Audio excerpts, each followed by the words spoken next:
সবজিটা দেখে কি মনে হচ্ছে, আসলে কিন্তু আমি রুই মাছের পাতলা ঝোলটাই রান্না করেছি। তার জন্য 2টো আলু নিয়েছি, 6টা পটল নিয়েছি আর 2টো কাঁকরোল। এভাবে 3-4 পদের সবজি মিশিয়েও মাছ রান্না করা যায়।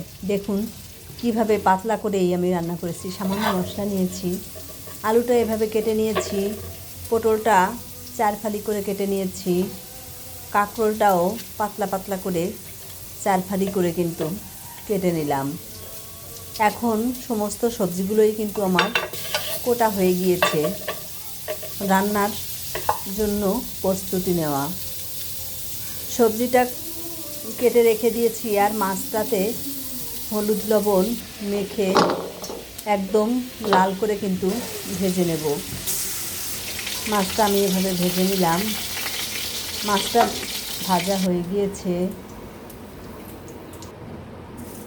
এখন সামান্য জিরে ফোড়ন দিয়ে দেব পেঁয়াজটা একটু নেড়ে চেড়ে আলুগুলো দিয়ে দিলাম। আলুটা একটু বেশি শক্ত, তাই আলুটা একটু ভালো করে ভেজে নেবে। আলুগুলো আগে পেঁচের কাঁকরোলটাও, আলু পটল কাঁকরোল একই সঙ্গে ভেজে এখন সমস্ত মশলা আমি দিয়ে দেবো। শুধু ধনে গুঁড়া আর মরিচ গুঁড়া আমার ব্লেন্ডার করে রাখা। একটু মশলাটা কষিয়ে নিয়ে দেবো আমি আগে থেকে গরম করে রেখেছি গরম জলটা কিন্তু দিয়ে আমি কিছুটা সময় একটু ফুটিয়ে নেব। অত বেশি সময় লাগবে না, কারণ আমি গরম জল ব্যবহার করেছি। এখন মাছগুলো দিয়ে দিলাম। মাছটা দিয়ে একটু নেড়ে চেড়ে ভালো করে ফুটিয়ে নেব। কিছুটা সময় আমার রান্না করতে লাগবে।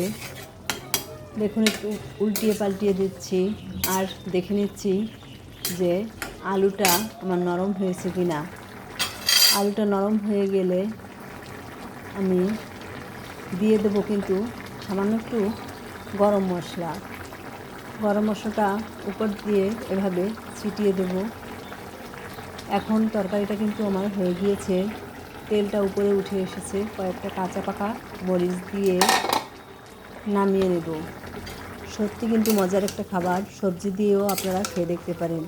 শুধু আলু দিয়ে রুই মাছ খাওয়া হয়, নানান ধরনের সবজি দিয়েও মাছ রান্না করে খাওয়া যায় আর সম্পূর্ণ সুস্থ থাকা যায়। এভাবে আপনারা খেয়ে দেখতে পারেন।